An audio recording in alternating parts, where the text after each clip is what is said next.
करें, काम वाम दिया था आपको first part of the beautiful question. First part है, अभी कुछ हुआ नहीं है। Yes.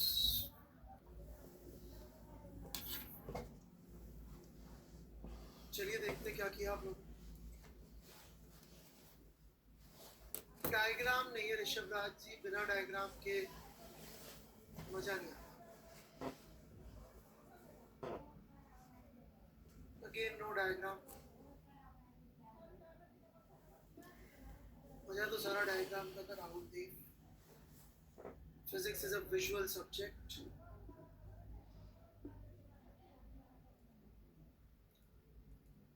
नो डायग्राम, इक्वेशंस है, डायग्राम्स में। 4 मैंने देखे, चारों में इक्वेशंस थी, डायग्राम नहीं थे, representing the equation of trajectory. तो चलिए मैं अपना सॉल्यूशन प्रेजेंट करता हूँ फिर, ठीक है।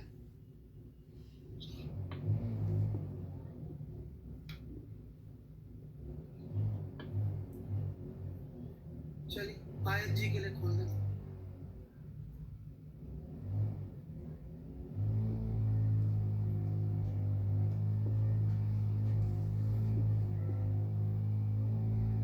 देखिए दक्ष गुप्ता जी ने क्या किया।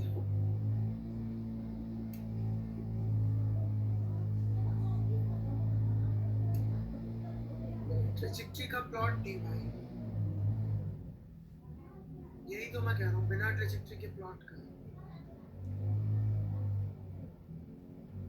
सेम आपका भी ING। ट्रेजेक्टरी कैसी दिखेगी? अच्छा ये है,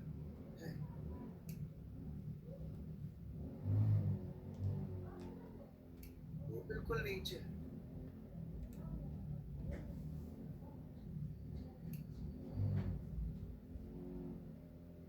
जैस्मीन वाला नहीं है, अलादीन वाला है।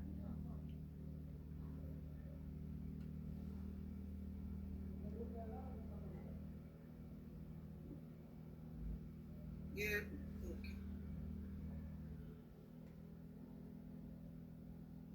ओके, जैस्मीन वाला भी है। Alright, perfect.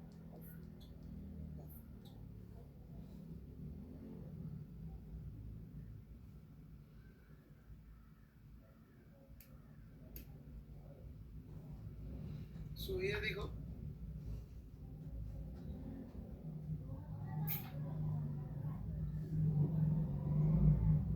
तो सबसे पहले जैस्मीन के रिस्पेक्ट में सॉल्यूशन देख लेते हैं। ऑलराइट, तो ये दिखाई नहीं दे रहा होगा, नहीं तो उन्होंने किया तो बहुत अच्छी तरह से। और भी बच्चों ने किया अच्छी तरह से, पर डायग्राम नहीं बनाया, इसलिए कोई मतलब नहीं है।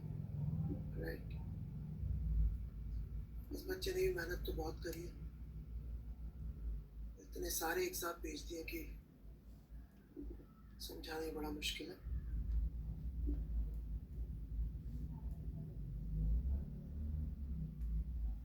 Alright, so here we go.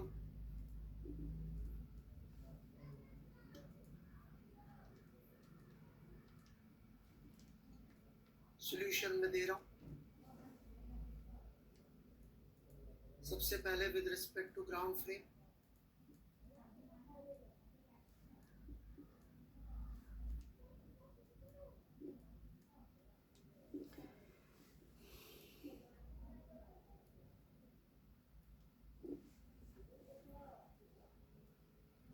With respect to ground frame बात करेंगे। Right, the stone with respect to ground.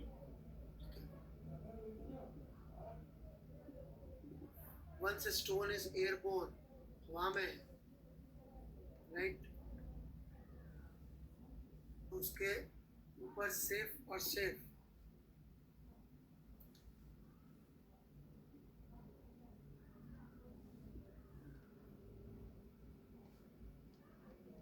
Gravity लग रही होगी। एक्स और वाई को यदि अपन अलग करके लिखे, राइट, तो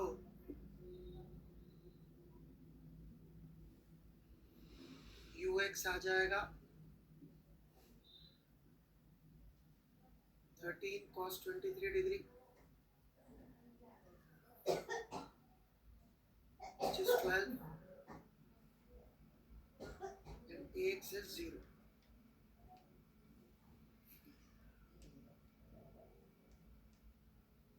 Right? Uy आ जाएगा 13 into 5 by 13, that is 5. Ay हो जाएगा -10. हवा में है तो only force acting is gravity, right. और कालीन की इनिशियल वेलोसिटी 0 थी. कालीन का एक्सेलरेशन तो था कुछ, लेकिन उस एक्सेलरेशन का इस पूरी प्रॉब्लम से, मतलब इस स्टोन के मोशन से फॉर जैस्मीन को लेना देना नहीं. यहाँ पर कोई डाउट हो तो पूछ सकते हैं, पहले लिख लें, हम सब मार दें, फिर मैं आगे.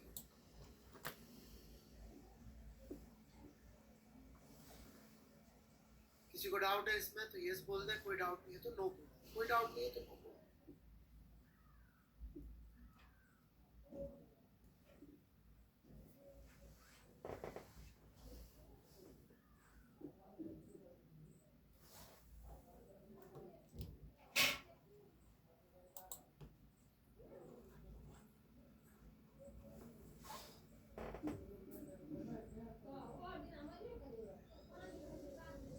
करेक्ट.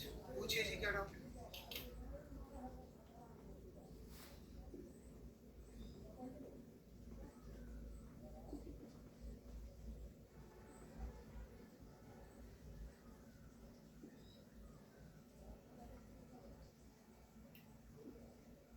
Waiting for doubts. बाकी लोग जिनको डाउट नहीं आगे लिखते जाइए. भाई चले क्लास का डाउट है, आप पिछले क्लास, हाँ भी ले लेंगे.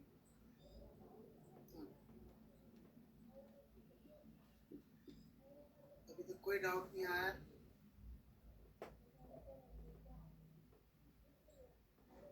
चलिए, कोई इससे रिलेवेंट डाउट नहीं पूछा किसी ने भी अभी तक, राइट. सारी दिन दुनिया की बातें कर ली, सिवाय इस सवाल से related everything else I have got, right.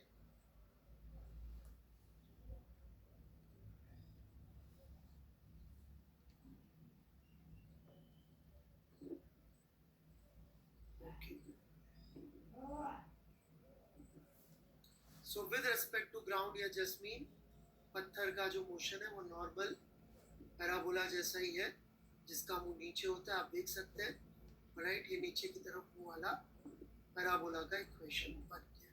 Okay, this is what it is. ऐसा दिखेगा मोशन.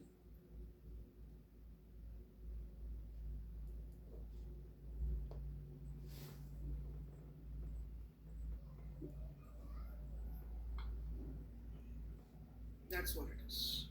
आगे बढ़े हम. अब बात करते हैं हम लोग with respect to Aladdin. Okay, तो उसके लिए सबसे पहले तो हमें अलादीन का खुद का एक्सेलरेशन चाहिए होगा. तो अलादीन के एक्सेलरेशन का पहले अपन कंपोनेंट ले लेते हैं. ये 26, ये थीटा, तो एक इधर आएगा, एक इधर आएगा, राइट. तो एक्सेलरेशन ऑफ कालीन या अलादीन, राइट, का x component would be 26 cos theta. Cos theta is 12 by 13, so this is 24 meter per second square.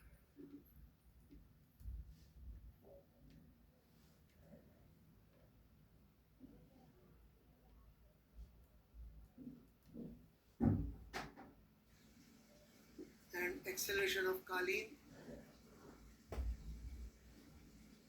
in y would be minus 26 into 5 by 13, which is minus 10 meter per second square, right.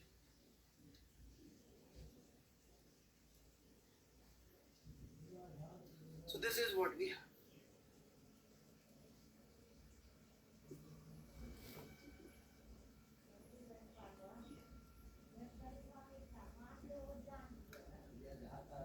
Doubt है तो बोलो।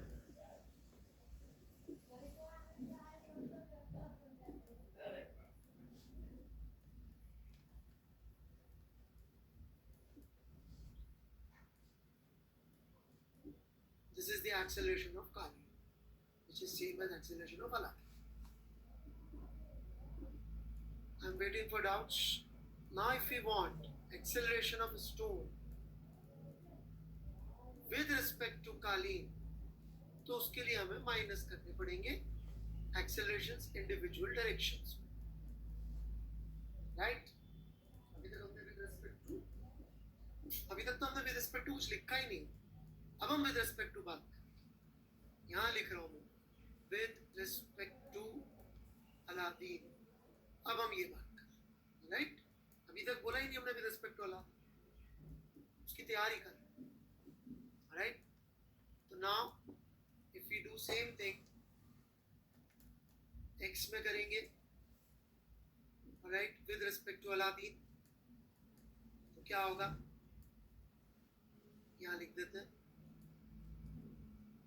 x में with respect to Aladdin, it would be acceleration of stone with respect to Kaleen would be stone का 0 था और कालीन का 24 था, 0 minus 24, राइट? ऐसे ही y में लिखेंगे तो एक्सेलरेशन ऑफ स्टोन -10 था, आपके नोट्स में लिखा हुआ है, माइनस ऑफ -10 किया तो ये आ गया 0 with respect to Kaleen and this is -24. Initial velocity की बात कर लेते हैं of stone with respect to Kaleen। कालीन की तो 0 ही है तो वैसे की वैसी कॉपी हो जाएंगी जो इधर थी, विच इज 12, और ऐसे के ऐसे ये भी कॉपी हो जाएगी which was 5। यहाँ तक लिख लें। लिखने के बाद हमसे मार दे तो मैं डाउट्स के लिए टैब खोल दूँ।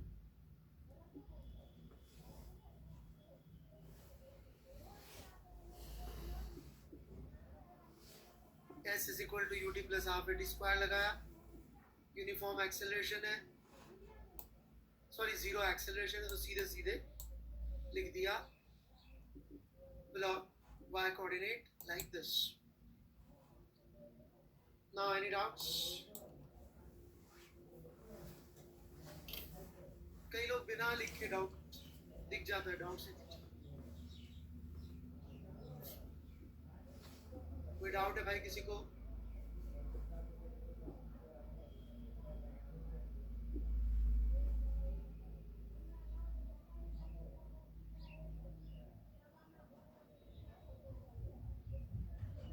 ऑलराइट, मैं आगे बढ़ता हूँ। तो ये y का वैल्यू तो सब्स्टिट्यूट किया मैंने, दैट इज सॉरी t का value that is y by 5। सो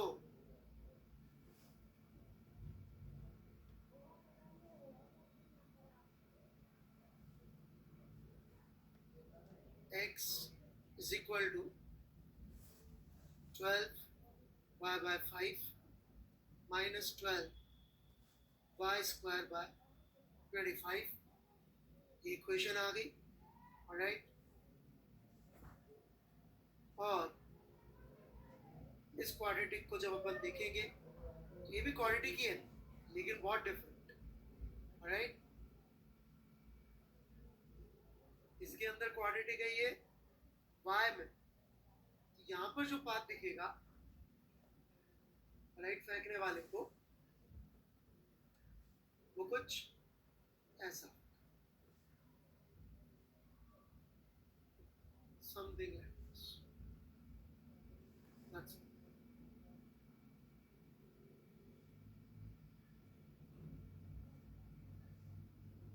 पीछे की तरफ हूँ क्योंकि x y में नेगेटिव और y में क्वाड्रेटिक है, मतलब y के दो रूट्स हैं,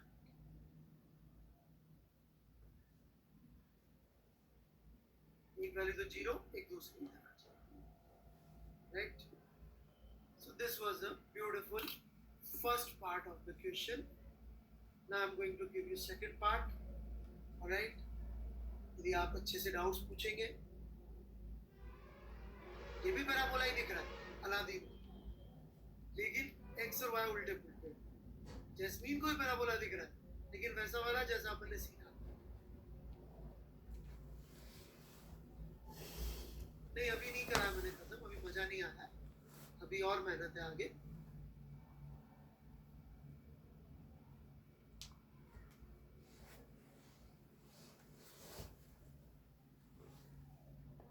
कोई डाउट है तो पूछ ले, नहीं तो मैं अगले पार्ट पे जाना चाहूंगा।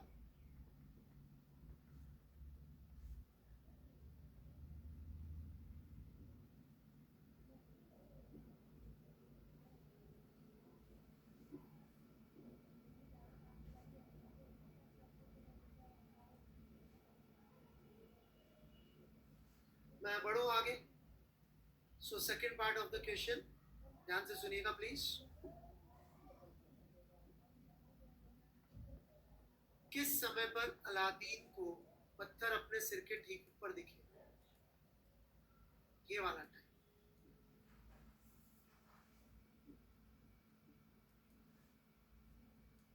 दूसरा पार्ट,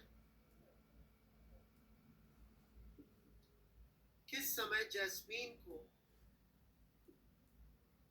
पत्थर अपने ठीक सामने या उसी लेवल पे दिखेगा जिस लेवल पे फेंका गया? यदि अपन जैस्मीन के पॉइंट ऑफ व्यू से देखें तो उसको तो ऐसा दिख रही है पत्थर की फ्लाइट, तो जिस लेवल से फेंका गया था जैस्मीन को, उसी लेवल पे पत्थर वापस कब दिखाई देगा?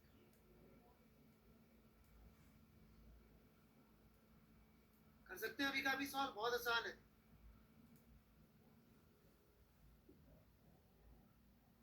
जल्दी, किस समय, मैंने समय पूछा है तो एक बंदे को चैट का इतना शौक है, वो y0 लिख रहा है, x0 लिख रहे हैं, लेकिन आंसर नहीं निकाल रहे। They are so addicted to keyboard. Shameful. T1 is equal to T2 is equal to. That's what I want.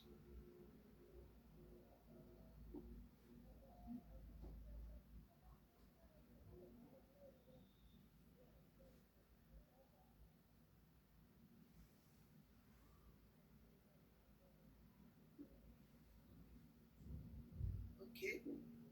काफी बुरा कर रहे हैं कई बच्चे।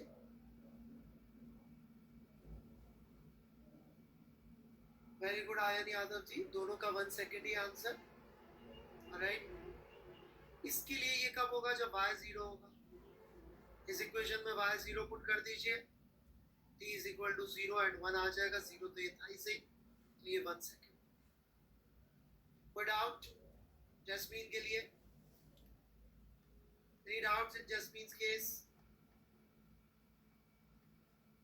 I'm waiting for doubts.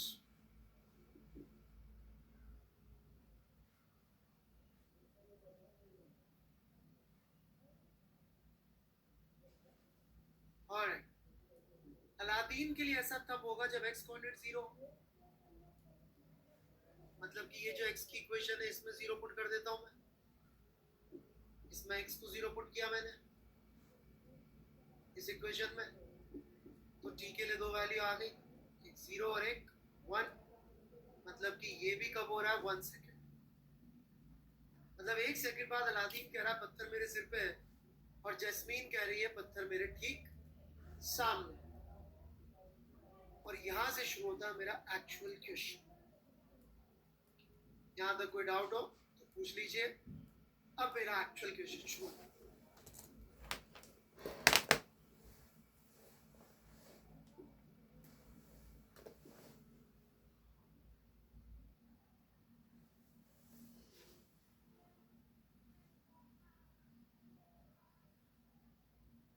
I'm waiting for doubts.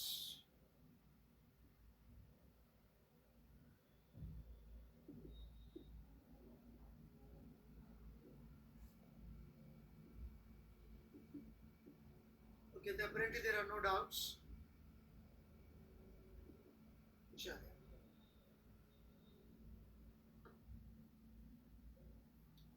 Now, my question is this, इसको लिख लीजिएगा क्योंकि हो सकता है समझ में ही ना आए बात। जितना समझ में आए लिख लीजिए, राइट। एंड इट इज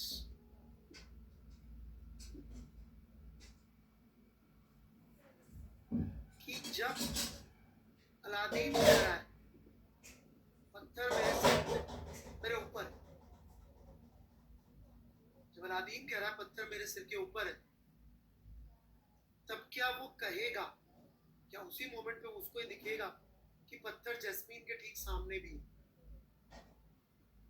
और जैस्मीन जब कह रही है कि पत्थर मेरे ठीक सामने है, तो क्या वो कहेगी हाँ ये अलादीन के सिर के ऊपर भी?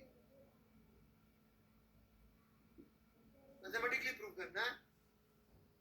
जब जैस्मीन को दिखता है पत्थर वापस उसी लेवल पे पहुंच गया है जहां से फेंका था, तब क्या वो कहेगी कि हाँ अलादीन के सिर के ऊपर है पत्थर? क्या उसको कहना चाहिए पहली बात फिजिक्स के हिसाब से, और मैथमेटिकली यदि हाँ या ना तो proof. So that's it. Question समझ में आ जाए तो अटेम्प्ट कर लीजिएगा, नहीं समझ में आ जाए तो छोड़ दीजिएगा, राइट।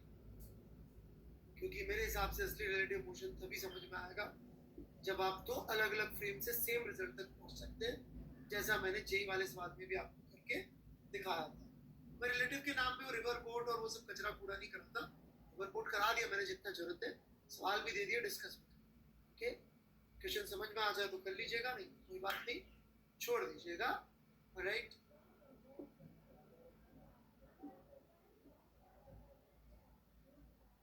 ओके, हाँ होमवर्क। अच्छा, कोर्स की चिंता मत करिएगा, वेरी सून हम लोगों का फिजिक्स जो होगा रेगुलर हो जाएगा 1-1.5 महीने के लिए, तो उसमें चीज़ें जो है अपने आप पिकअप कर लेंगी, डोंट वरी, है ना।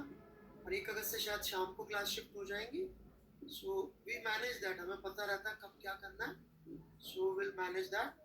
तो उस 1 महीने में हम लोग friction, circular motion, work energy वगैरह तक, क्योंकि आप देख सकते हैं हम लोग बहुत एफिशिएंट पढ़ते हैं, एक बार हमारे को बेसिक समझ में आने लग जाए तो उसके बाद हमारी चीज़ें बहुत अच्छी तरह से होने लग जाती है ना। जैसे कि आपने देखा हमने सेम कॉन्सेप्ट लगा लिए रिलेटिव में ही जो हमने इधर पढ़े, ओके। तो आप कभी भी इस बात की टेंशन मत लीजिएगा, हमने सालों से हम लोग कोटा में ये काम करते ही हैं कि सिलेबस तमीज से टाइम पे खत्म करते हैं, राइट, बिना कभी भी किसी चीज को पुश। चलिए मैं आगे, हाँ जी 11th भी पढ़ेंगे और सबसे एफिशिएंट तरीके से पढ़ेंगे, सबसे फास्टेस्ट आप होंगे, राइट। रिजिड बॉडी में आपके टक्कर में कोई भी नहीं होगा हिंदुस्तान में, ये मेरा प्रॉमिस है, राइट। फास्टेस्ट मोस्ट एक्यूरेट आप होंगे। जेई में जो एक टॉपिक पे फर्क पड़ता है, rigid body,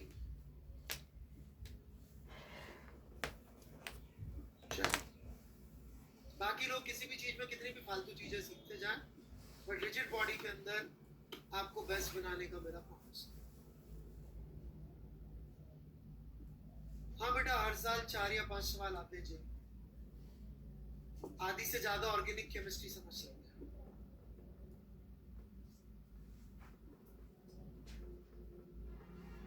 right, more than half of organic chemistry.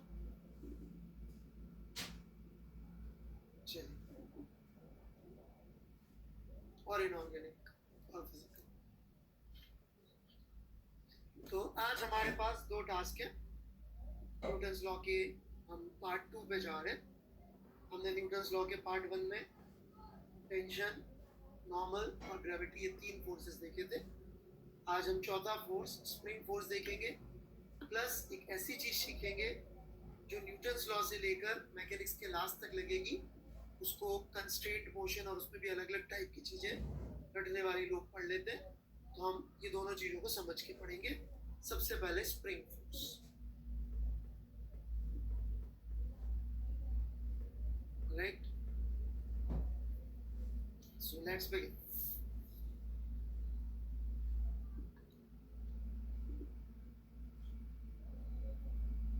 तो स्प्रिंग का चित्र हम लोग अक्सर ऐसे बनाते हैं, राइट, ऐसे बना देते हैं चित्र। और ये याद रखिएगा कि हमारे को मैक्सिमम सवाल जो मिलते हैं उसमें जो स्प्रिंग मिलती है वो लाइट स्प्रिंग।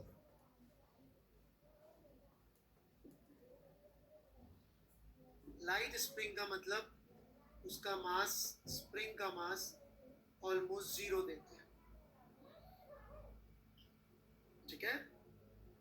स्प्रिंग का मास हमें ऑलमोस्ट 0 दिया जाता है, ये बात आप लिख लीजिए।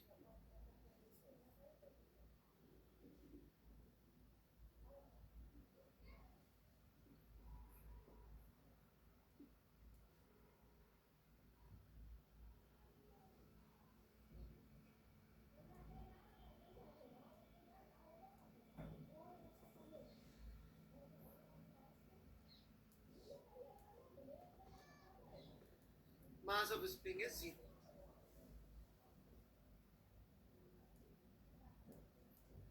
ठीक है, आगे बढ़ते हैं। Now, this leads us to a very important conclusion, that is, net force on spring must always be 0 by Newton's second law. नहीं तो इनफाइनाइट एक्सेलरेशन आ जाएगा। कहने का मतलब मैं एक स्प्रिंग को ऐसा कोई चित्र बना दूं कि हवा में एंड और इस एंड पे मैंने 2 न्यूटन फोर्स लगाया, तो इसका acceleration would be 2 by 0 which is infinite. सो इसका कोई मतलब नहीं। ओके, हम उन्हीं सिचुएशन से डील कर रहे होंगे जहां पर स्प्रिंग पे नेट फोर्स कितना लग रहा होगा, 0 लग रहा होगा।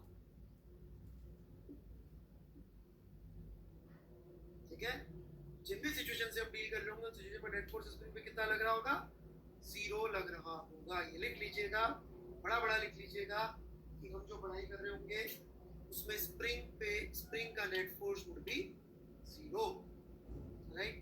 Just a minute, I need to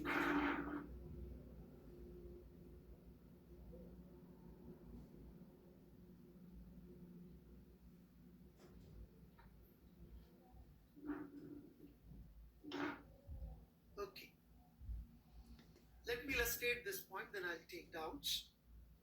जैसे कि मैंने एक दीवार से एक स्प्रिंग को बांधा और मैंने इस पे फोर्स F लगाया, तो इस स्प्रिंग के ऊपर क्या एक ही फोर्स लग रहा है, सोचिएगा। या फिर मैंने एक स्प्रिंग को पकड़ा, एक आदमी ने इससे पकड़ा इधर और दूसरे आदमी ने पकड़ा इधर, और दोनों इसको खींच के ले गए, राइट। दोनों खींच के ले गए, राइट। क्या दोनों ही, क्या इस केस में एक फोर्स लग रहा है स्प्रिंग पर या 2 फोर्स लग रहे हैं? दीवार के साथ जब है तब भी 2 लग रहे हैं। दूसरा फोर्स कौन लगा रहा है? Who's applying the other force? Big force और कहाँ है? यस, वॉल लगा रही होगी। यहाँ पे चूंकि इंसान है तो दिखता है भाई इंसान खींच रहा होगा, राइट। अच्छा, ये भी हम कह सकते हैं दोनों ही केसेस में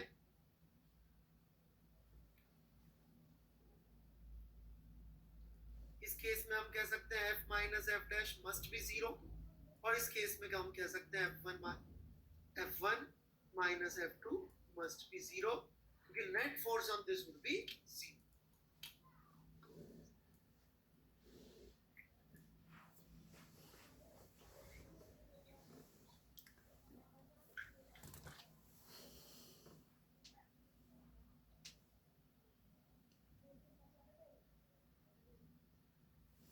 कोई तकलीफ यहां तक?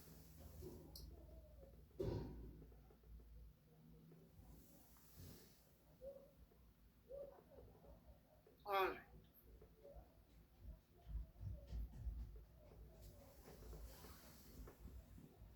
राहुल सोनी जी, स्प्रिंग में कौन सा फोर्स लगता है, बात हुई है क्या? आपने क्यों बेटा हमेशा वो चीजें पूछनी होती है जो मैं पढ़ाने वाला? थोड़ा पेशेंस रख लो ना बेटा, क्यों चैटिंग में इतना लगे रहते हैं? हाँ,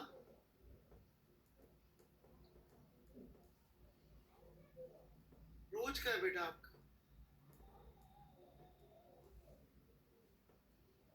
ऐसा नहीं किया, मैं आपके एंथुसियाज्म को, और ये एक बच्चा जबरदस्ती ब्लॉक लिख रहा है, स्पैम कर रहा है, इसको ब्लॉक कर दिया मैंने।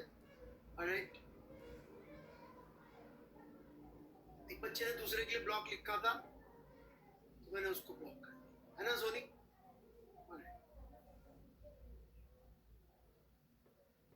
चल, सुबह सुबह ब्लॉक हो गया, दिन भर और आके जो है 3-4 बार फालतू बातें लिख चुका, इस वजह से ही नहीं किया आपको ब्लॉक, 4 बार लिखा था।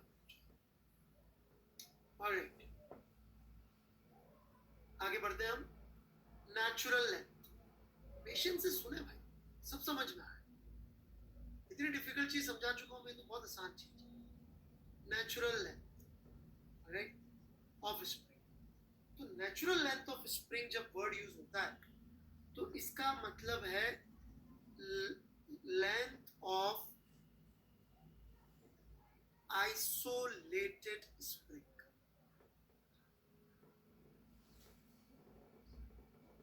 Please understand, this is different from this. ये तो ऑलवेज ट्रू है, ये तो ऑलवेज ट्रू होना पड़ेगा यदि मास 0 है, right? Isolated spring is different from net force 0। Isolated मतलब उसका दुनिया में किसी से कोई इंटरेक्शन नहीं हो रहा। नेट फोर्स 0 नहीं है, no force is acting on it, दोनों में डिफरेंस है। No force is acting, that is an isolated spring, ठीक है कि नहीं? No force is acting, that is what it means when we say isolated spring या natural length, ठीक है? तो इन तीनों चित्रों में से कहां पर नेचुरल लेंथ पे होगी स्प्रिंग? पहले में, दूसरे में, तीसरे में? कहां पे नेचुरल लेंथ में दिख रही है आपको स्प्रिंग? पहले। Very good, very good.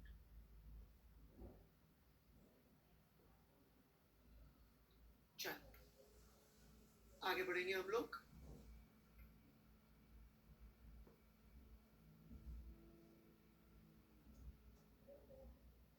Force in spring, ठीक है भाई सोनी जी? जैसा आप चाहते हैं बिल्कुल आपकी बताई सीक्वेंस से पढ़ा रहा हूं मैं। Thank you. क्यों भाई सोनी जी?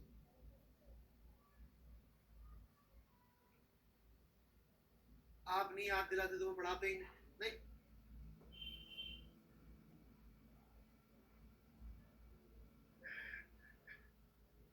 और बेटा जिस समय जो पढ़ाए उस समय उस पर फोकस किया करो, आगे की इतनी चिंता मत किया करो,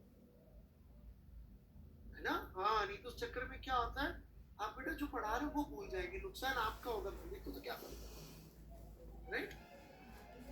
please focus on what I am teaching. Have faith कि जो नहीं पढ़ता रहा हूँ वो पढ़ा दो, खत्म हो जाता है, पूछ लो कि सर ये तो रह गया। फिर भी आपको लगता है तो रिलेटिव मोशन, प्रोजेक्टाइल जो बाकी बच्चे पढ़ चुके हैं कहीं और, यदि आपके दोस्त वगैरह हो उनसे पूछेगा प्रोजेक्टाइल के नाम पे सिवाय रेंज के फॉर्मूले रट्टा मारने के और इंक्लाइन प्रोजेक्टाइल को एक नया टॉपिक मानने के सिवाय कुछ नहीं कर लोगे। पता कर लीजिए आप, मैं गारंटी से कह, आप पता कर लीजिए आपके दोस्तों से,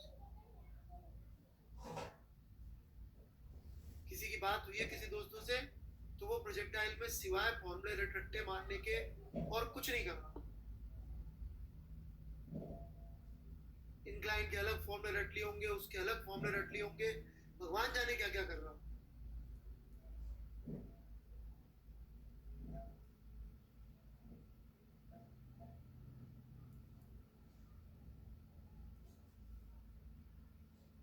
बात करिएगा आपके दोस्तों से, इधर मिले उधर मिले कहीं पे तो पूछिएगा, आपका यदि किसी दूसरे बैच में कोई बच्चा जो यहाँ नहीं पढ़ता उससे पूछिएगा कि बेटा प्रोजेक्टाइल के अंदर रेंज के फॉर्मूले के बिना काम चल जाता है क्या? हमें तो जरूरत ही नहीं पड़ती।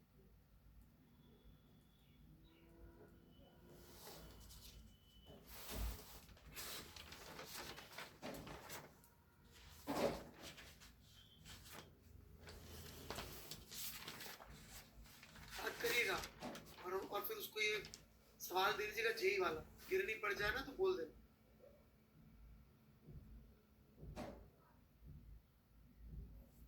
चलिए तो ध्यान से सुनिए, है ना। तो नेचुरल लेंथ को यदि मैं L0 से रिप्रेजेंट करूं,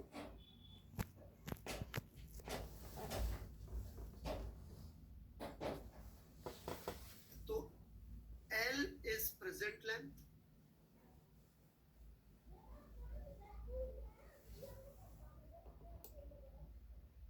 right. L0 is natural length, जिसका मतलब मैंने थोड़ी देर पहले बता दिया था आपको, राइट। तो स्प्रिंग में इतना फोर्स डेवलप होता है where K is spring constant.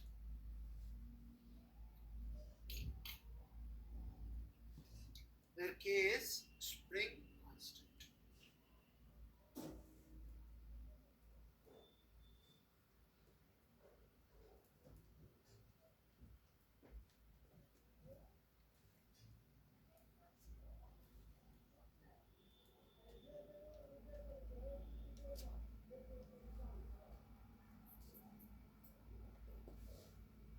Without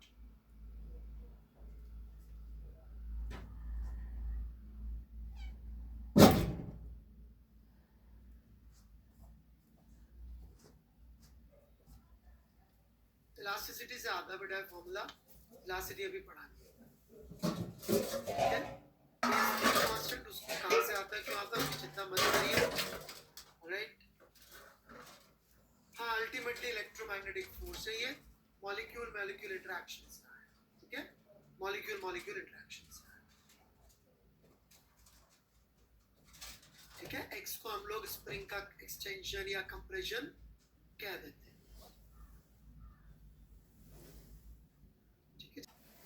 हाँ, अल्टीमेटली इलेक्ट्रोमैग्नेटिक फोर्स है ये, मॉलिक्यूल मॉलिक्यूल इंटरेक्शंस का है, ठीक है, मॉलिक्यूल मॉलिक्यूल इंटरेक्शंस का है,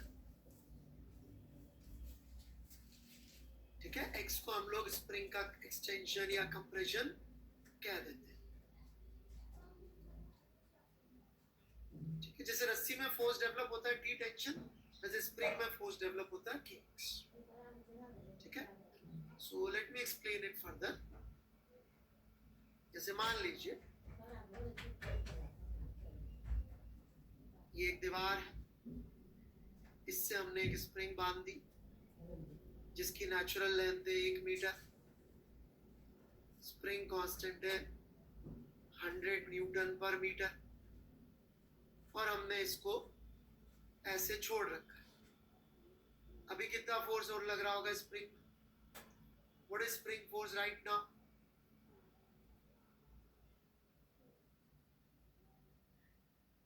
Because there is no extension, there is no compression, there is nothing, all right?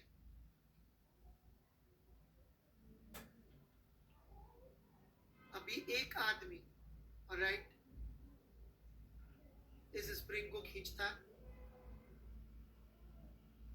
और खींच के इक्विलिब्रियम में ले आता है, all right? यदि वो 5 सेंटीमीटर खींचा था, या दूसरी भाषा में, कभी इस सवाल को मैं ऐसे भी दे सकता हूं, जनरली हम लोग देते इसी भाषा में, कितना खींचा, राइट, कि भाई स्प्रिंग की लेंथ हो गई इस समय 1.05 मीटर। तो जरा बताइए दीवार पे कितना फोर्स लग रहा होगा और किस दिशा में स्प्रिंग, दीवार किस दिशा में स्प्रिंग पे फोर्स लगा, राइट। दीवार स्प्रिंग पर कितना फोर्स लगा रही होगी और किस दिशा? Force by wall on spring, force by wall on spring, कितना मैग्नीट्यूड, कितनी डायरेक्शन।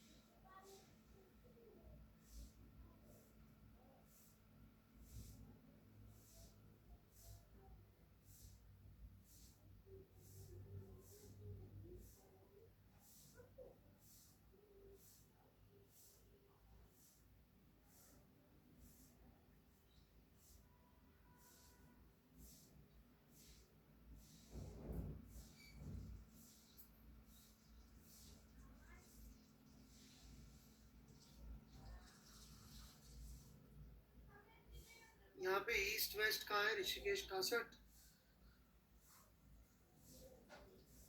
सोनी जी 95 तक पहुंच गए, घटाना ही भूल गए। बेटे जी इसको माइनस भी करना था। सोनी जी एक्स देख लो एक बार, यही मैं समझा रहा था, आप ध्यान नहीं देते जब पढ़ा रहे होते हैं। आपका दिमाग हमेशा अगली प्रॉब्लम पे चल रहा होता है, उस पे नहीं चल रहा होता जो पढ़ा रहे।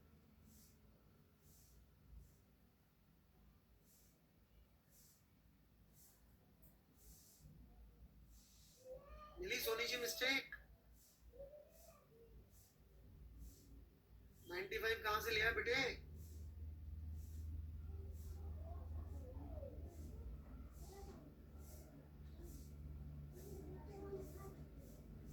सोनी जी का वेट कर रहा था। चलिए नहीं समझ में आया तो मैं समझाता हूँ। ओके देखिए जी, यदि हम इसका x लिखना चाहें तो ऐसे भी दिख रहा है, नहीं तो बेस्ट तरीका x लिखने का, थोड़ा भी डाउट हो तो x would be present length which is 1.05 minus natural length which is 1 का मॉडुलस। वो आगे पीछे लिखने से फर्क नहीं पड़ता मॉडुलस में, इतनी दिक्कत आपको भी आगे होगी अब तक। तो दिस इज योर x। तो फोर्स का मैग्नीट्यूड तो हम इससे निकाल सकते हैं 100 multiply by 0.05 gives us 5 Newton. अब डायरेक्शन मैंने अभी तक नहीं बताया था क्योंकि मैंने आपकी नेचुरल थॉट पे सोच छोड़ दिया था, जनरल नहीं छोड़ता हूँ पर यहाँ छोड़ दिया। यहाँ क्या हो रहा होगा कि आदमी, राइट, आदमी ने स्प्रिंग को खींचा होगा अपनी तरफ, और अपन ने जब भी स्प्रिंग के साथ डील किया, अभी अपन स्प्रिंग को बाहर खींचते तो स्प्रिंग हमें अंदर खींचती है। तो स्प्रिंग आदमी पे फोर्स लगा रही होगी ये F1, और आदमी स्प्रिंग पे फोर्स लगा रहा होगा ये F2, जहाँ F1 will be equal to F2 by which law of Newton? F1 is equal to F2 by which law? Third law. Very good. अब जैसे आदमी ने स्प्रिंग को खींचा है, वैसे स्प्रिंग पर नेट फोर्स 0 होने के लिए एक फोर्स स्प्रिंग के ऊपर F3 इधर लगना जरूरी है, and F2 must be equal to F3 by which law of Newton? F2 is equal to F3 by which law of Newton? Second law of Newton. Alright? कुछ लोग अभी भी थर्ड लॉ पे अटके पड़े क्योंकि F2 minus F3 is equal to 0 into acceleration of spring.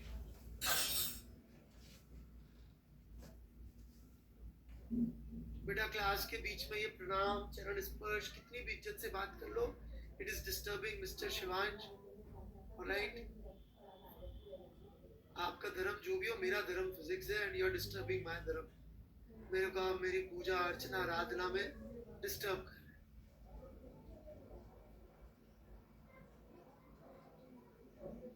which is physics teaching, right?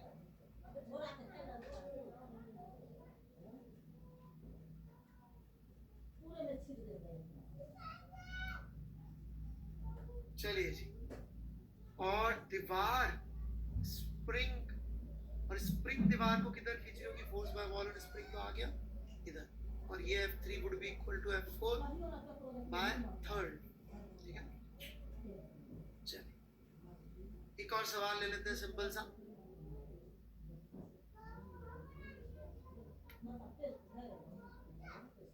ये spring पड़ी हुई है 1 मीटर नेचुरल लेंथ की वापस से, राइट?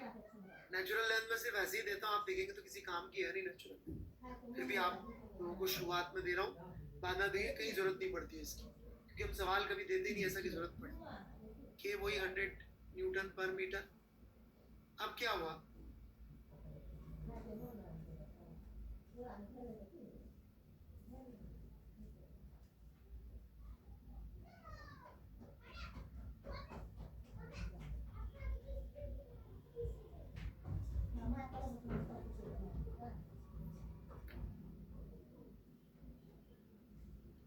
ये स्प्रिंग को खींच के ले गया इस तरफ 10 सेंटीमीटर, और ये बंदा खींच के ले गया स्प्रिंग को इस तरफ 5 सेंटीमीटर।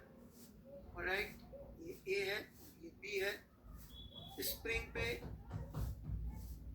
ए का फोर्स और स्प्रिंग ने बी पे कितना फोर्स लगाया होगा और स्प्रिंग ने ए पे कितना फोर्स लगाया होगा, ये आपको लिखा। Please proceed.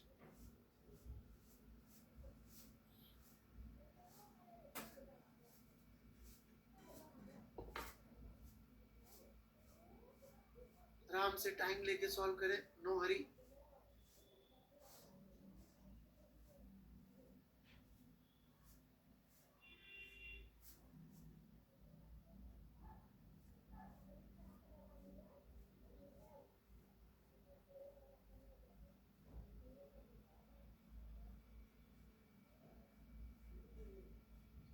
हो जाए तो थम्स अप मार दीजिएगा।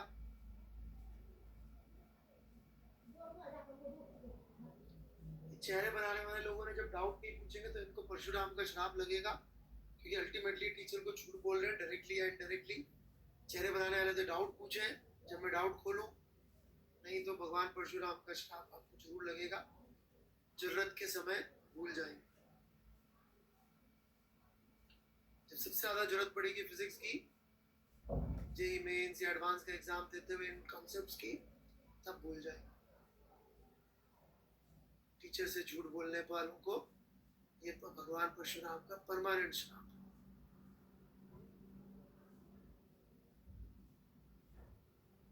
और इतने लोगों का आंसर आ गया। Come on, what is the answer? Rudranath, भोन, नियाति, इन सबके पास डाउट होना चाहिए। अब डाउट नहीं है तो देखिए जो भी आपके साथ अब होता है।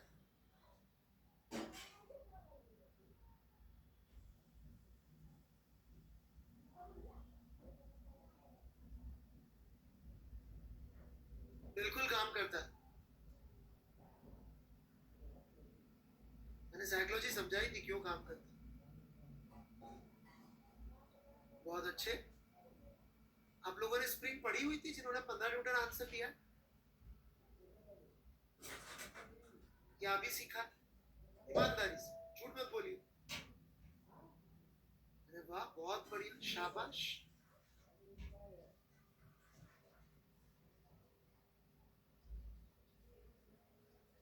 Very good job. पेशेंस से सीखेंगे, सही तरीके से सीखे तो लॉस सीख लेना एक बार तो चीजें हो जाती।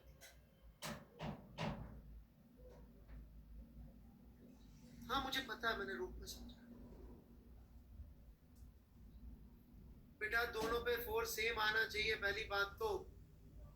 जो लोग भी अलग अलग आंसर दे रहे हैं, आप दिल की आवाज मत सुना करिए। मैकेनिक्स की सबसे बड़ी प्रॉब्लम ये है कि मैकेनिक्स लोगों को अपरेंटली दिखती है, और दिखती है तो फिर कुछ दिखता नहीं है, राइट?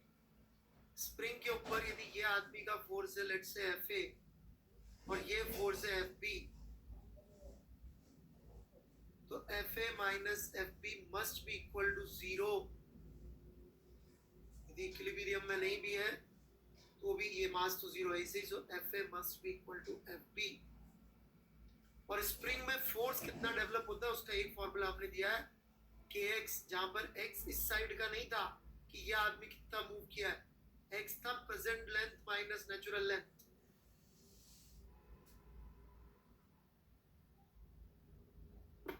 सो दैट इज, यदि आप इसकी लेंथ अभी नापेंगे स्प्रिंग की तो इट इज 1.15 माइनस 1 का modulus, this is your x 0.15, and force on A is equal to B is equal to K, which is 100 into X, which is 0.15, so it is 15 Newton। दोनों पे same ही आना। Spring का force kx होता है। Spring में दो अलग अलग फोर्स डेवलप हो ही नहीं सकते, सबसे पहले हमने ये एस्टेब्लिश किया। तो जिन भाइयों ने भी दो अलग अलग आंसर निकाले, पहले समझिए इस बात को। हमने सबसे पहले चीज एस्टेब्लिश करी थी कुछ भी पढ़ाने से पहले कि स्प्रिंग में दो अलग फोर्स हो नहीं सकती, एक ही फोर्स डेवलप हो सकता है जिसकी वैल्यू है kx, जहां पे x एक साइड का एक्सटेंशन दूसरे साइड का एक्सटेंशन नहीं है, टोटल चेंज इन लेंथ।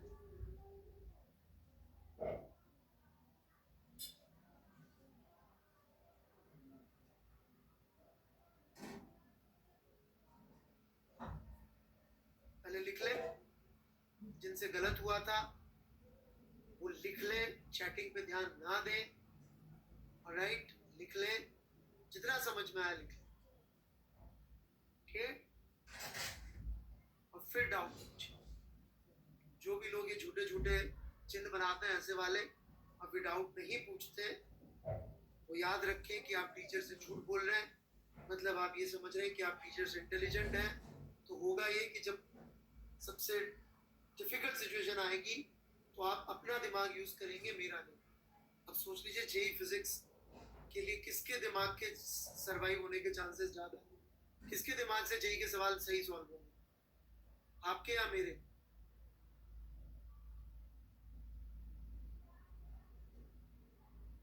मेरे कॉन्सेप्ट से होंगे बेटा, मेरे कॉन्सेप्ट धोखा दे जाएंगे उस समय, क्योंकि मेरे होंगे ही नहीं, वो आपके। क्यों? क्योंकि आप अपने आप को मुझसे इंटेलिजेंट समझ के झूठ बोल। 1.15 कैसे आया? हे भगवान, ये 10 सेंटीमीटर, ये 5 सेंटीमीटर, टोटल लेंथ कितनी हो गई? ये 1 मीटर, जोड़ो 1 मीटर में 10 और 5, 1 प्लस 0.10 प्लस 0.05, आराम से जोड़ना है, इसको 2 दिन लगेंगे, आंसर आ जाएगा। और कोई डाउट? ये आसान नहीं है इसको कैलकुलेट कर पाना, would take at least 2 days। और कोई डाउट?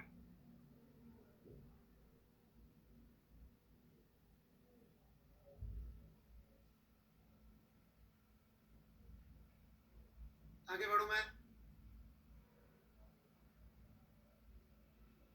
Why to consider सवालों में दिया होता है, मैं क्या करूं?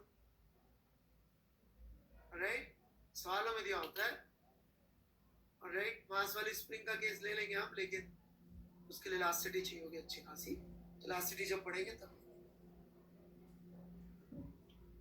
2 सवालों में मैंने L को 1 ले लिया, तो ये भाई बोल रहा है L हमेशा 1 होता है। वो दादा यदि मैं 2 ले लेता तो बोलता है हमेशा 2 होता है। कि मैंने 500 ले लिया तो उसके लिए नहीं पूछ रहा कि क्या के 500 होता है सर कुछ। जीनियस, क्या लिखा हुआ है? L naught is 1 metre. जागो, जिसने भी ये पूछा है इसी समय टेबल से उठो, 10 स्क्वाट लगाओ, नींद खुलेगी। नहीं, 10 पुशअप लगाओ या 40 स्क्वाट लगाओ, नींद खुल जाएगी, राइट। और डोले शोले भी बन जाएंगे। डबल 5। चलिए नेक्स्ट क्वेश्चन।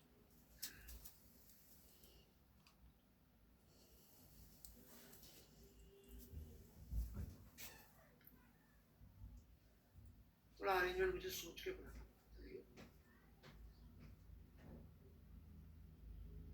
ठीक है,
वन, टू और 3 में जो फोर्सेस डेवलप होंगे वो बताने कितने होंगे इक्विलिब्रियम।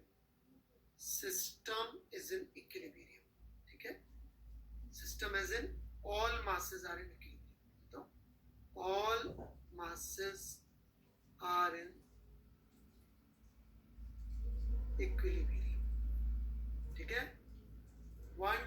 बॉडी में जो टेंशन डेवलप होगी वो बता दीजिए कितनी कितनी होगी।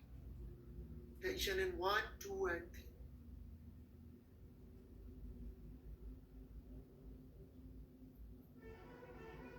Take your time.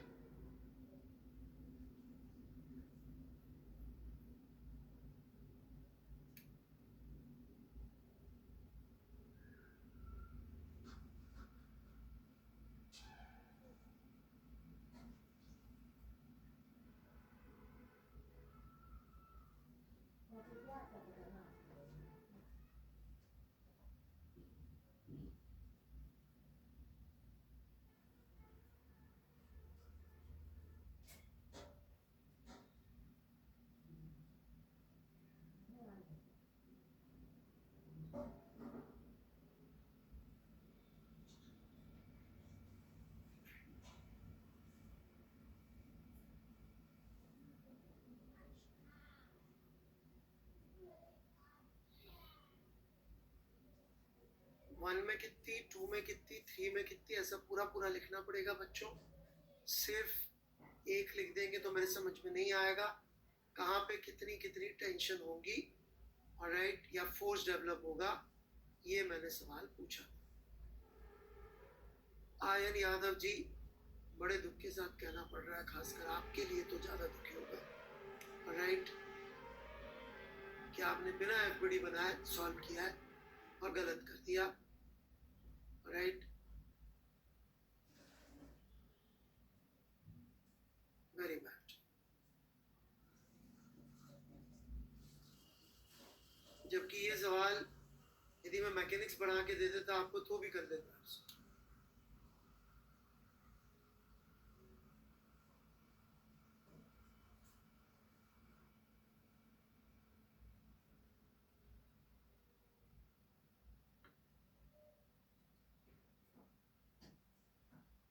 चलिए जी शुरू करते हैं। कौन सा ब्लॉक सबसे आसान? सही है यादव जी, पहले मैंने तो बड़े गलत। कौन से ब्लॉक से शुरू करना चाहिए सॉल्व करना? ए से, बी से कि सी से? कौन सी टेंशन निकालना सबसे आसान? थर्ड वाली या ए से शुरू करना चाहिए? बिल्कुल सही, बहुत। तो यदि हम ए का एफबीडी बनाए, राइट, यहाँ बगल में बना लेते हैं, तो उस पे एक mg लग रहा होगा, एक ये स्प्रिंग का फोर्स लग रहा होगा, राइट। इसको मैं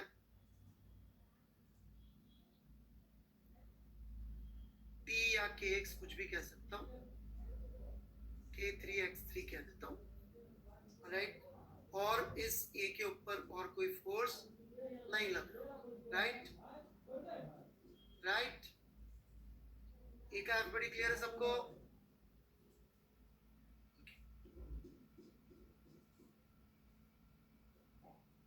B के एफबीडी पे बात कर लेते हैं।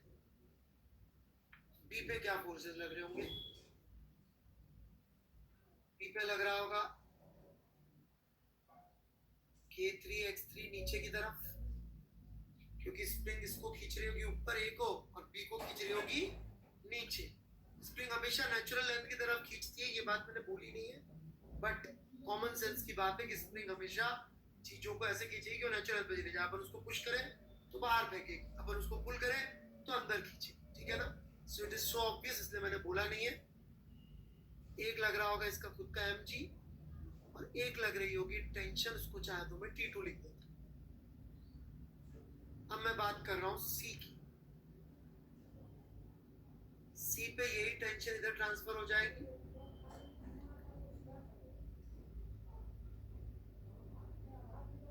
और ये एक स्प्रिंग इसको खींच रही होगी K1x1 से।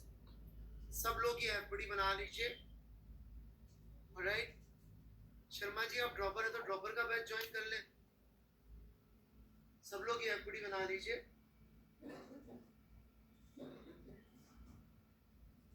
फिर आगे बात करते हैं। डन। अब हम इस A के लिए इक्वेशन लिखेंगे, तो A के लिए इक्वेशन क्या आएगी न्यूटन सेकंड लॉ की? mg minus k3x3 is equal to 0, मतलब k3x3 इज mg। B के लिए इक्वेशन लिखते हैं न्यूटन सेकंड लॉ की, नीचे mg लग रहा है, प्लस k3x3 लग रहा है नीचे और ऊपर t2 लग रहा है। सॉल्व किया t2 के लिए तो 2mg। c के लिए इक्वेशन लिखी अपन ने t2 minus k1x1 is equals to 0। So t2 तो हमको पता है इसी, सॉरी, तो k1x1 becomes equal to 2mg। यहाँ पे हमको k1x1 k2x2 में k कितना x कितना है, k3x3 में वो पूछा भी नहीं है, फोर्स पूछा था तो अपन ने निकाल दिया।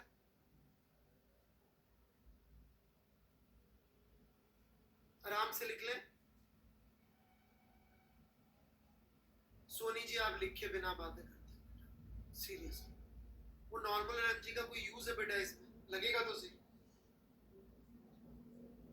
वर्टिकल में लगेगा, क्या करोगे उसका?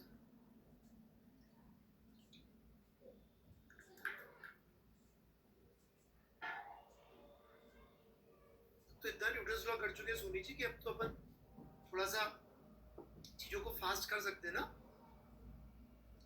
कोई डाउट नहीं किसी को भी यहां तक?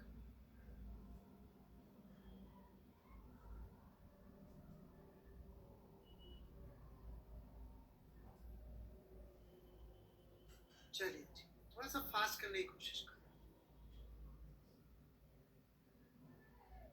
ना।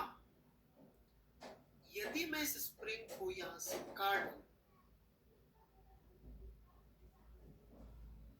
तो जस्ट आफ्टर कटिंग का मतलब हो गया कि इधर कट के आवाज है ट, और कट होते ही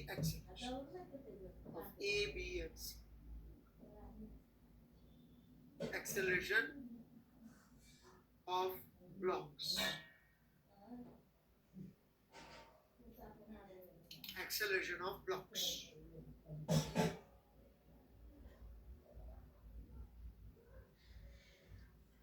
टेक योर टाइम। सवाल समझ में आ गया है? सवाल में कोई डाउट हो तो चैट खुली हुई है मैंने, ऑलराइट। जो भी बिना कैलकुलेशन करे वो भी जरूर आंसर लिख रहे हैं, सब मरेंगे, मत लिखिए। सवाल में कोई डाउट है? तीनों के एक्सेलरेशन निकालने, ए का, बी का और सी का, 3 आंसर देने। और क्वेश्चन टैब खुला हुआ है, यदि आपने सॉल्व कर लिया तो पोस्ट कर दीजिए, ऑलराइट। मुझे नहीं लगता इतना जल्दी सॉल्व होगा।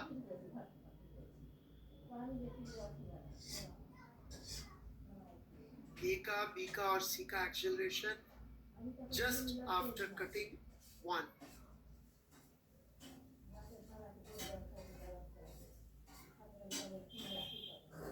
हाँ जी, स्प्रिंग में टेंशन को ही केक्स बोलते हैं।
थिंक 5 क्या होता है जी पटेल जी?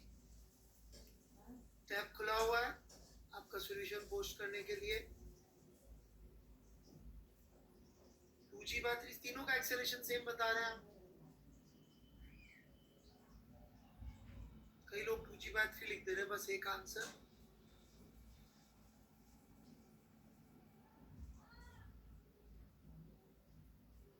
एक ने भी सॉल्यूशन पोस्ट नहीं किया अभी तक।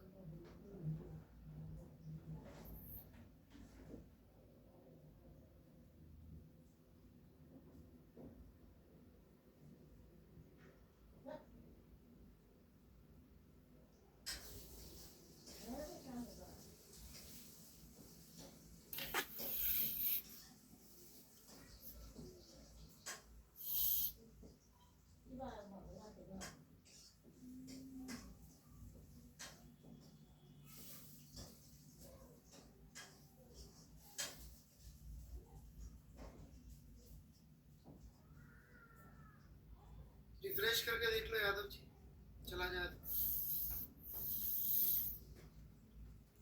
आपका सॉल्यूशन देख के अच्छा लगता, गलत हो तो भी रिफ्रेश कर लो यादव जी, अपना टैब रिफ्रेश करो।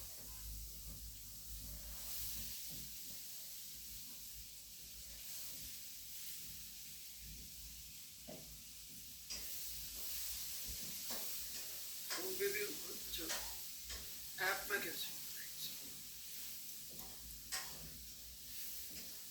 चलिए मैं शुरू करता हूँ फिर। काफी अच्छा सवाल है ये। अनफॉर्चुनेटली एक भी आंसर सही नहीं मिला अभी तक।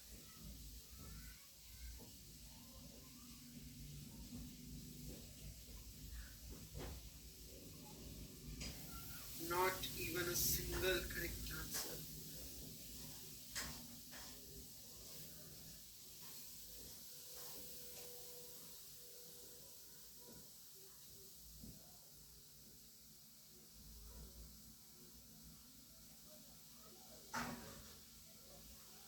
Very bad.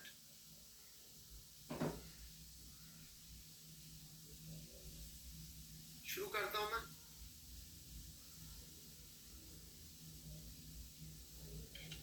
Okay, pay attention. Chatting बंद बिल्कुल, उसे मैं खुद ही बंद कर देता हूँ। नाउ स्प्रिंग का फोर्स केक्स होता है, बहुत बढ़िया बात है। स्प्रिंग फोर्सेस केक्स, मतलब कि स्प्रिंग का फोर्स चेंज तभी होगा जब एक्स चेंज हो, राइट? एक्स चेंज हुए बिना क्या स्प्रिंग का फोर्स चेंज हो सकता है बच्चों? Agreed everyone? ठीक है। In fact this is the reason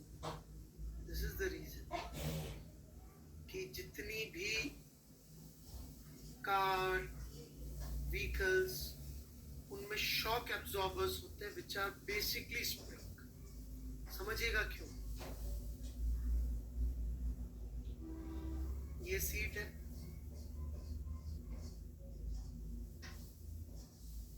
ये टायर है, राइट? और आपका जो नॉर्मल आप पे लग रहा है,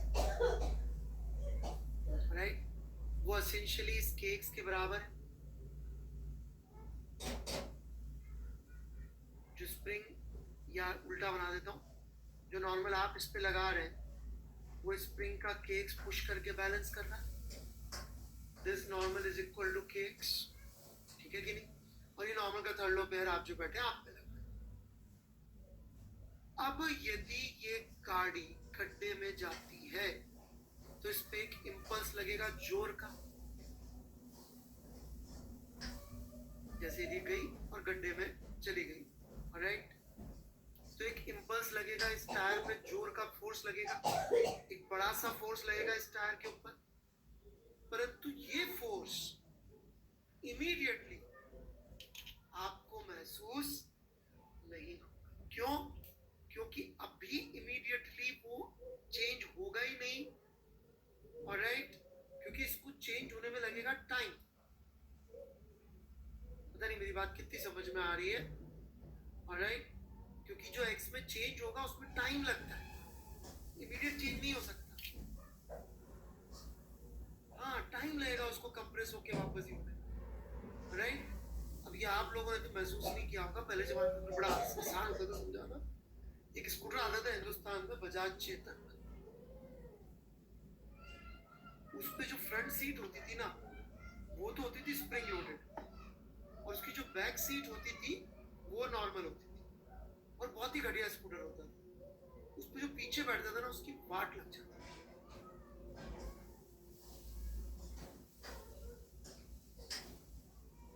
राइट? नहीं तो इसके करीब करीब आपको एक्सपीरियंस करना हो तो जो साइकिल होती है उसकी जो सीट होती है देखिए, उसमें भी स्प्रिंग्स होती है। राइट?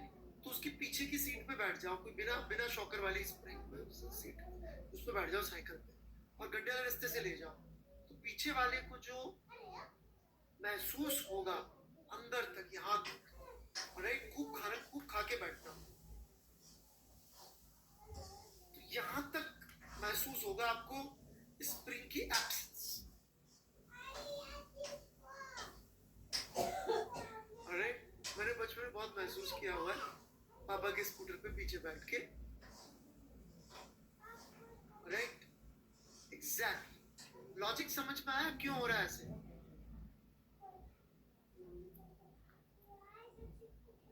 बाय। क्योंकि फोर्स लग भी गया बहुत जोर का, तो ये फोर्स इमीडिएटली इस को मूव नहीं कर पाएगा, चेंज होने में टाइम लगेगा, तब तक हल्का हल्का हल्का हल्का हल्का होके कहानी निकल जाएगी। ये टायर सबसे बड़ा कंप्रेसर तो एक्चुअली वो एयर ही होती है, बिल्कुल सही बोल रहे गोटवाल जी।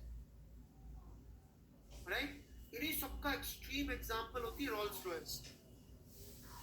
बोलते हैं रोल्स रॉयस के बहुत सारे मॉडल्स का नाम भूतों के नाम पे होते हैं, सिल्वर स्पिरिट, घोस्ट, और भी बहुत सारे होते हैं, जनरली भूतों के नाम पे। फैंटम, ड्रैकुला मुझे पता नहीं क्या है, क्योंकि उनका कहना ये है कि हमने इतना जबरदस्त इसके अंदर शॉक एब्जॉर्प्शन किया है कि जैसे भूत के चलने का पता नहीं लगता, वैसे इसका भी पता नहीं लगता। क्योंकि ऐसा बोलते हैं ना, भूत के पैर नहीं होते, तो इसलिए भूत के नाम पे रखते हैं कि भूत है हमारी, कहा चलने का पता नहीं लगता। रियली? अबे उल्टे पैर चुड़ैल के होते हैं, मैं भूत की बात कर रहा हूँ। राइट? तुम्हारी उम्र में तुम सोचते हो भूत प्रेत, वो भी फीमेल में ही सोचते हो।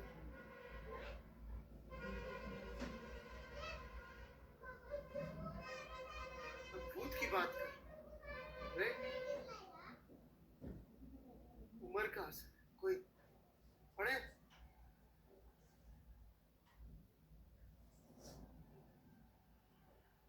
चले,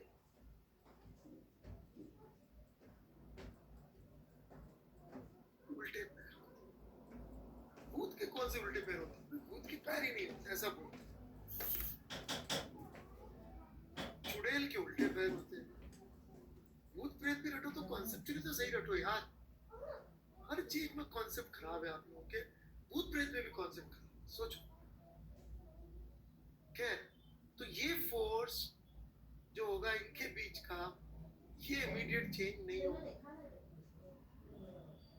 क्यों चेंज नहीं होगा? क्योंकि ए या बी दोनों में से कोई भी इंस्टेंटेनियसली मूव नहीं कर सकता। काटते ही तो मूव नहीं होगा ना, काटते ही मूव होने के लिए तो इनफाइनाइट एक्सेलरेशन चाहिए। ए या बी को काटते ही मूव होने के लिए कितना एक्सेलरेशन चाहिए? इनफाइनाइट। तो आप लिख सकते हैं since A and B can have finite acceleration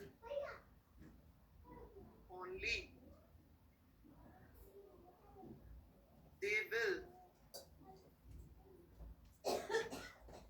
not move just after।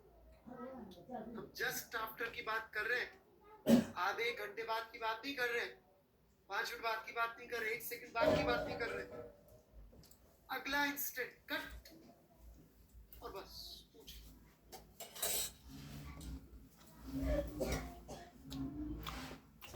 हमारा कहना है स्प्रिंग के फोर्स की वैल्यू चेंज नहीं होगी, यहां तक लिख लें। हेंस हमारा कहना है स्प्रिंग के फोर्स की वैल्यू काटने के जो पहले थी काटने के बाद भी वही रहेगी।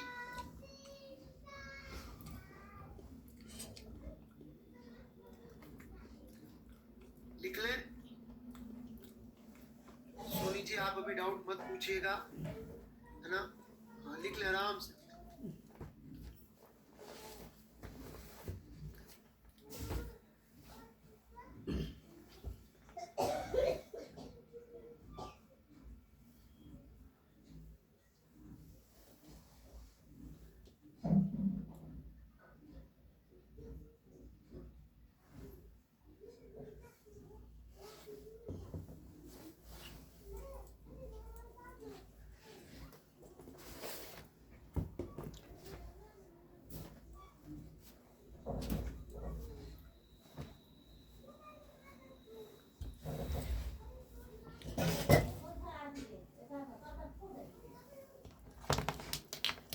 कोई डाउट यहाँ तक?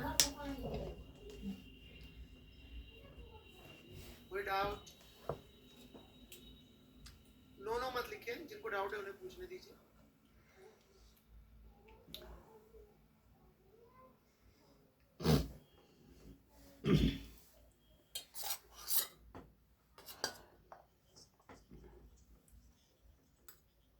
ओ भाई ये स्प्रिंग काटी है सम्यक जैन, जाग जा।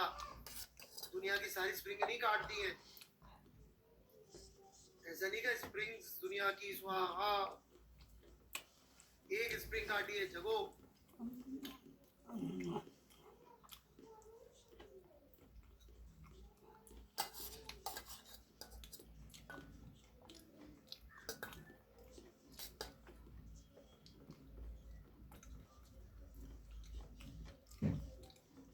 आगे बढ़े हम।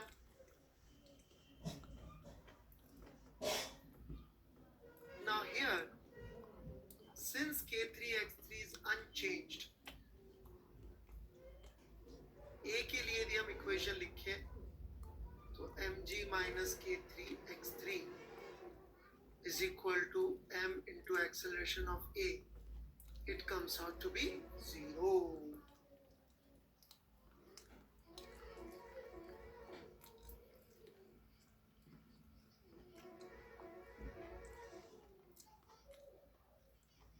अब मैं B के बारे में बात करना शुरू करता हूं, ठीक है?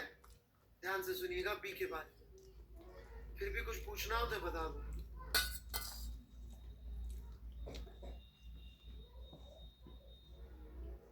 जैन साहब डिस्कशन यहाँ का चल रहा है, अब आप अभी अपने आप को जस्टिफाई करने के लिए ना ये बोलेंगे वहां का बात करना सर, आप एक ही बात कर रहे थे तो मैं इसी की बात करूंगा सर।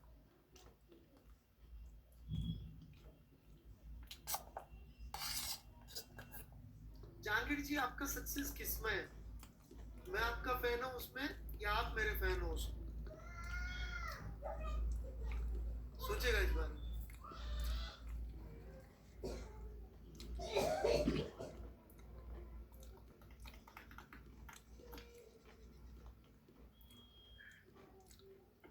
और कासेट जी इतना सारा तो समझाया मैंने, चेंज नहीं होगा।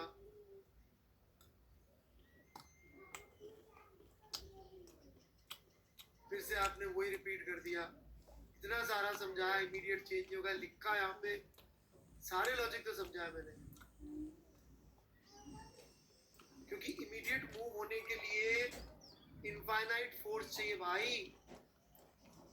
इमीडिएट मूव होने का मतलब कितना बड़ा फोर्स चाहिए होगा यार, सोचो तो सही।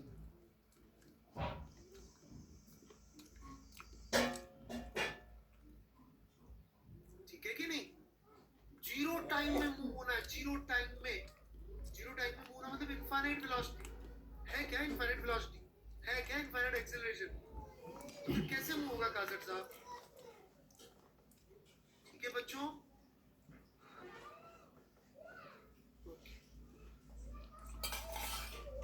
अब आता है इससे ज्यादा कंफ्यूजिंग चीज, टेंशन का फोर्स।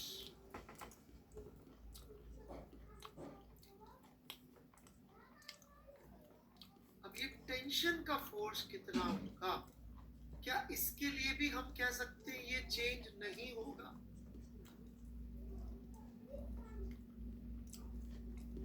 या ये कोई और नियम कायदे कानून फॉलो करता है?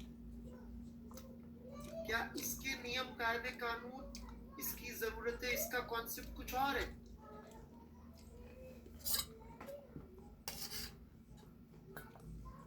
प्रैक्टिकल ऑब्जर्वेशन तो ये है कि टेंशन का फोर्स इमीडिएट चेंज हो जाता है। ये देखिए, मैं इसको झटका मार रहा हूँ तो ज्यादा नहीं मारूंगा, टूट जाएगी तो प्रॉब्लम होगी, राइट? ये इमीडिएट चेंज पूरा ऐसे रुका हुआ था, खड़ाक से इसमें चेंज है कि नहीं? हो सकता है ना इमीडिएट चेंज, क्योंकि इसको लेंथ से मतलब नहीं है। इसको अपन खींचते हैं, अभी देखिए ये सिर्फ इतना सा फोर्स लगा रहा था और मैंने कहा ज्यादा फोर्स किया तो ज्यादा हो गया फोर्स। तो इसका कायदा कानून क्या है?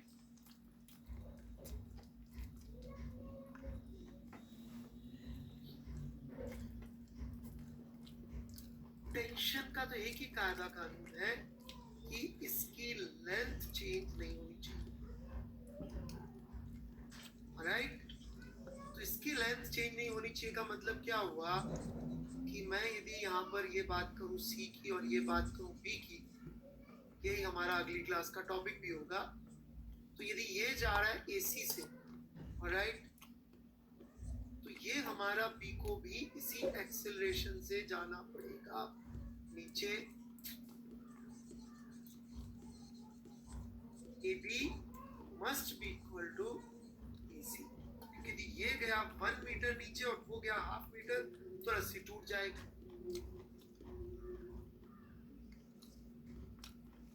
इसका मतलब हमारी इक्वेशंस क्या बनेगी? अब मैं बना रहा हूं, ध्यान से देखिएगा। K3x3 plus mg minus t dash is equal to ma b लिख देता हूं मैं। और c की इक्वेशन देखो तो ये तो इसको तो अपन ने स्वाहा कर दिया, इस वाली स्प्रिंग को तो, इस वाली को तो अपन ने स्वाहा कर दिया, एग्जिस्ट ही नहीं करती। सिर्फ ये टी डैश लग रहा है, तो इसके लिए T dash would be equal to MAC।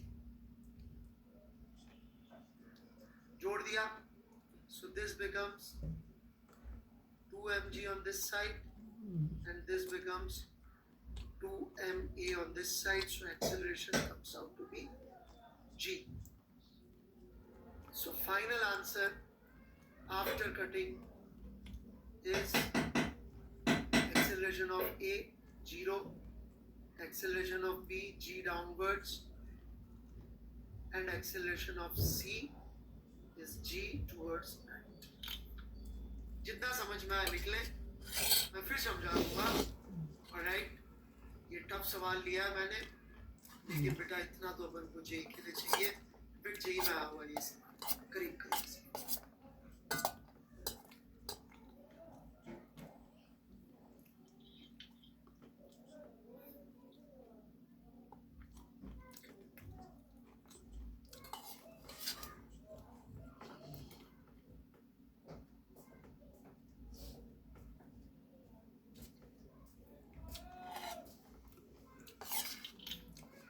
कितना भी टाइम बचा है, 5-6 मिनट से भी पढ़ाऊंगा मैं आपको, कुछ और नहीं।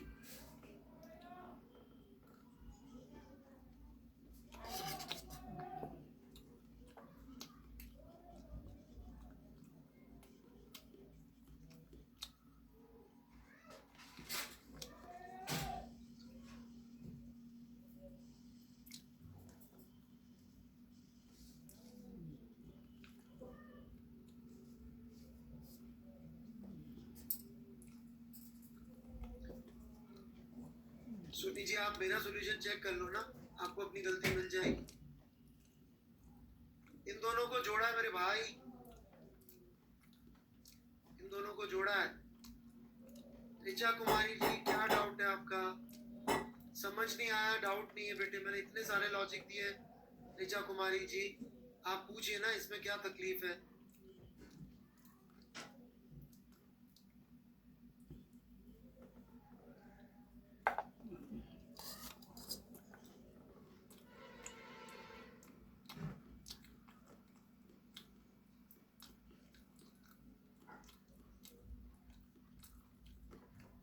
बेटा दोनों इक्वेशन को जोड़ा मैंने, बहुत कमाल का काम किया है। जो भी भाई ये पूछ रहा है इक्वेशन कैसे आई, ये दो इक्वेशन को जोड़ दिया मैंने।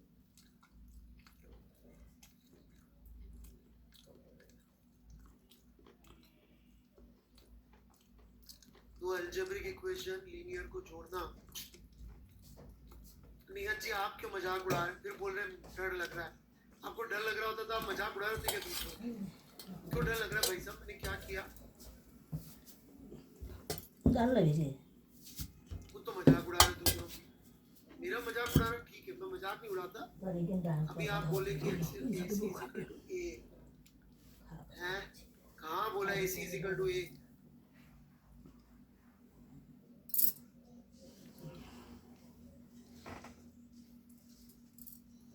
AC is equal to A भी है, कुछ भी। वो रस्सी की वजह से, रस्सी से कनेक्टेड है। फोर्स इंस्टेंटेनियस चेंज कर ले ताकि वो अपनी लेंथ चेंज ना होने दे।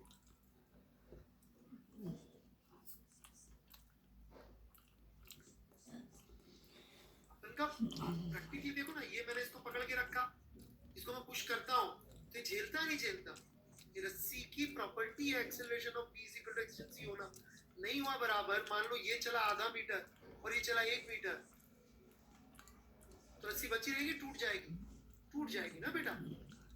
और ये चला मान लो 1 मीटर, ये चला आधा मीटर, तो रस्सी स्लैक हो जाएगी। वो स्प्रिंग का नेचर नहीं है। स्प्रिंग का नेचर अलग है, स्प्रिंग का नेचर अलग है। स्प्रिंग का नेचर है अपने फोर्स को kx रखना, इसलिए इसकी प्रैक्टिकल एप्लीकेशन कुछ और है। इसलिए सारे शॉक एब्जॉर्बर्स में स्प्रिंग लगती है, और जहां पे हमें रिजिड चाहिए होता है कि डिस्टेंस चेंज नहीं हो, वहां पे रॉड्स लगती है। नेचर अलग अलग है ना बेटा। स्प्रिंग का नेचर है इंस्टेंटेनियस फोर्स प्रोवाइड करना ताकि ना स्लैक हो ना टूटे।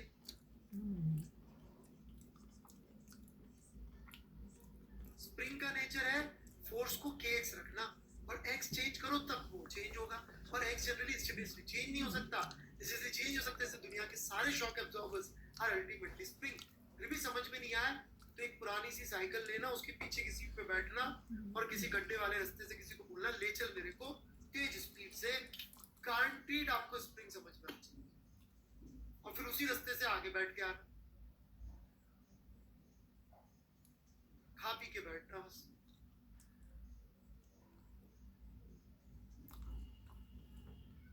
यहां तक अंदर तक फील आएगी, बता अंदर तक।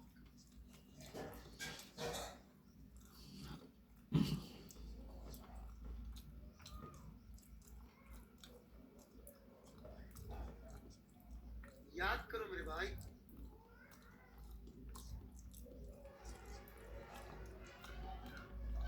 और कोई डाउट? ये बच्ची ने अभी तक डाउट नहीं पूछा। कहाँ गई बच्ची? ऋचा कुमारी।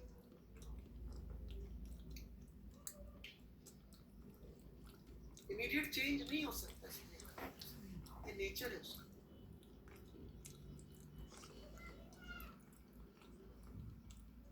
चलिए, पिछली क्लास से यादव साहब डाउट पूछना चाह रहे थे, पूछ लीजिए यादव साहब।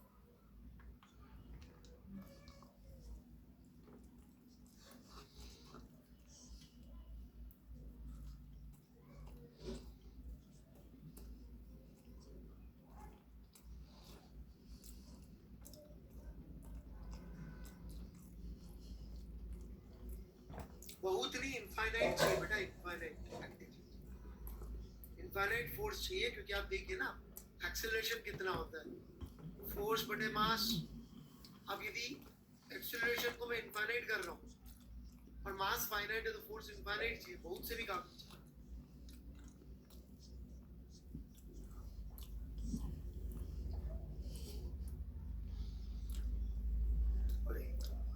आयन यादव यार, ये उस पे भेज देना भाई मेरे टेलीग्राम पे, अमित गुप्ता लिख के भेज दियो यार। टेलीग्राम में जब डाउट का टाइम आता है ना बेटा, तब डाल दिया अमित गुप्ता कह के, सचिन सर को बोल देना, एजी सर को दे देना ये, ठीक है ना, वो दे देंगे।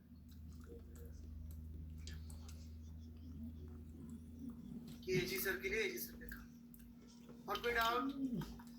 सर स्प्रिंग के फ्री फॉल, अरे यार अभी स्प्रिंग का फ्री फॉल कुछ, ये बात समझ में आ गई? अगले मोमेंट पे नहीं होगा एक्सेलरेशन, सबको समझ में आया? ये इस मोमेंट में काटने के जस्ट बाद, उसके बाद ये सब वेरिएबल हो जाएंगे, क्योंकि स्प्रिंग का फोर्स चेंज होने लग जाएगा धीमे धीमे धीमे धीमे धीमे,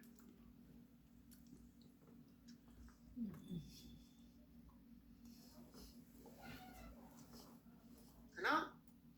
तो काटने के जस्ट बाद तो ऐसा होगा कि देखा जाए तो एक को तो पता भी नहीं पड़ा कि कुछ हुआ है चेंज, लेकिन फिर धीमे धीमे जब ये दोनों मूव होने लगेंगे, क्योंकि बी का तो कुछ एक्सेलरेशन आ गया नॉन जीरो, तो अब बी मूव होगा, अब बी मूव होगा तो फिर कहानी आगे बढ़ेगी। हमेशा का नहीं है एक्सेलरेशन, जस्ट अगले मोमेंट, उसके बाद तो फिर धीमे धीमे धीमे चेंजेस होने लग जाएगा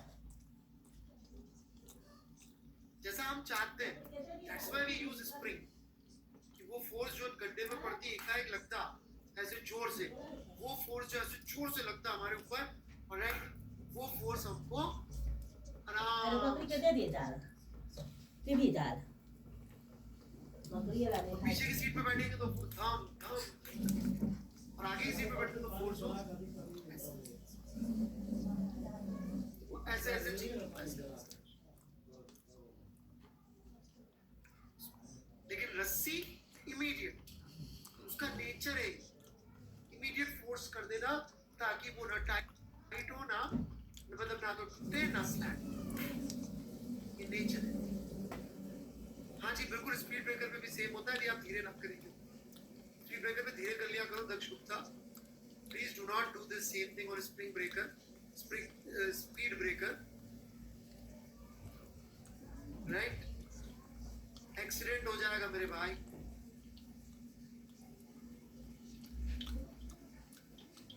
I want you to all to remain safe, healthy, happy, right? हाँ वो छोटे वालों पे कर सकते, उस पे ऐसे ऐसे होगा, पीछे बैठना लेकिन तब मजा है, आगे बैठोगे तो इतना मजा है। चलिए bye bye, homework kinematics 2D में से देंगे हम।